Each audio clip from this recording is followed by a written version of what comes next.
lagi satu cerita. Mau cerita? Hah? Kalau tadi riwayat, yang barusan riwayat. Ya, kalau sekarang bukan riwayat, hikayat. Ada riwayat, ada hikayat. Kalau riwayat sahih kita terima. Kalau hikayat mau diterima boleh, enggak juga boleh.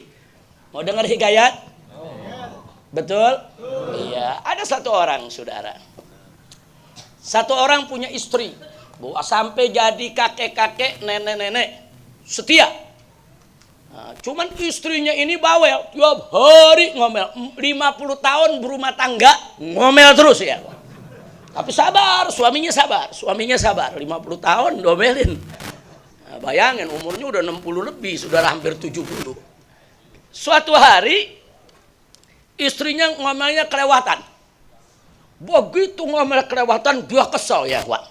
Dia pegang, diseret istrinya, diceburin ke sumur kering. Nah, di dalam sumur tuh ada sumur kering, dalam sumur tuh ada jerami. Pokoknya diceburin udah. Dia udah pusing udah denger istrinya, pokoknya diceburin. Ternyata dari dalam sumur istrinya terus ngomel nggak berhenti. Ngomelnya makin meledak ini ya, Wak. Dia bilang kok suami begini, ngomel dia, saudara. Akhirnya suaminya masuk nggak mau dengar, udah tenang, nggak ada ngomel dalam rumah. Cuman akhirnya hatinya sedih, ya Allah. Kenapa ana lempar kan 50 tahun ana udah omelin. 50 tahun sabar masa dirusak buat hari ini. Dia sedih, dia nggak jadi hilang marahnya, dia balik lagi ke sumur. Dia turunin tangga. Hei istriku, ada di bawah nih tangga nih, ayo naik. Turunin tangga. Begitu, ini istrinya masih marah-marah terus nih di bawah. Dia turunin tangga, begitu tangga diturunin, keluar dari dalam sumur orang tua, kakek-kakek, jenggotnya panjang, saudara. Kaget ini orang, loh kau siapa? Di mana istriku? Ini kakek bilang, itu yang di bawah istrimu. Iya, buru-buru keluarin. Ana udah 300 tahun tinggal di sumur, nggak pernah begini. Sekarang ada nggak betah gara-gara ada dia.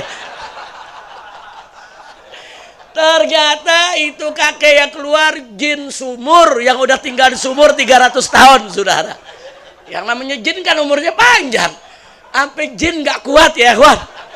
Akhirnya dijawab ini orang, ya ente baru 5 menit, ana 50 tahun.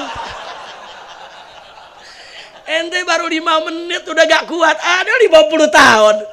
Akhirnya udah angkat tuh istri, angkat jangan dilempar lagi ke bawah, ada gak kuat denger bawelnya. Masya Allah, kira-kira jelas gak?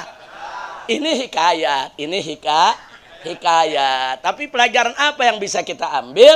Perlunya kita sabar menghadapi istri. Sabar ya kawan, sabar. Kadang-kadang perempuan tuh ngomel biasa ya kawan. Karena memang kerjaannya di rumah nggak enteng, berat.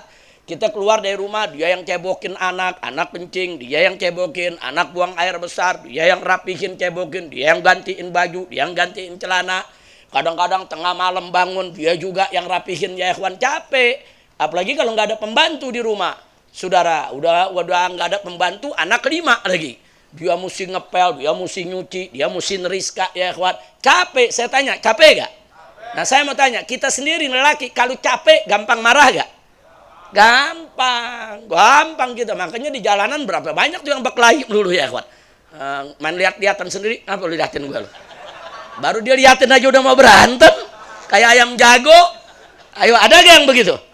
Karena apa? Capek, orang capek ya kawan, lelah, panas, lelah. Nah karena itu, kalau istri kita suka marah seperti itu, kita harus sabar. Itu kuncinya, kalau kita sabar, insya Allah rumah tangga kita akan selamat. Amin ya Rabbal Alamin.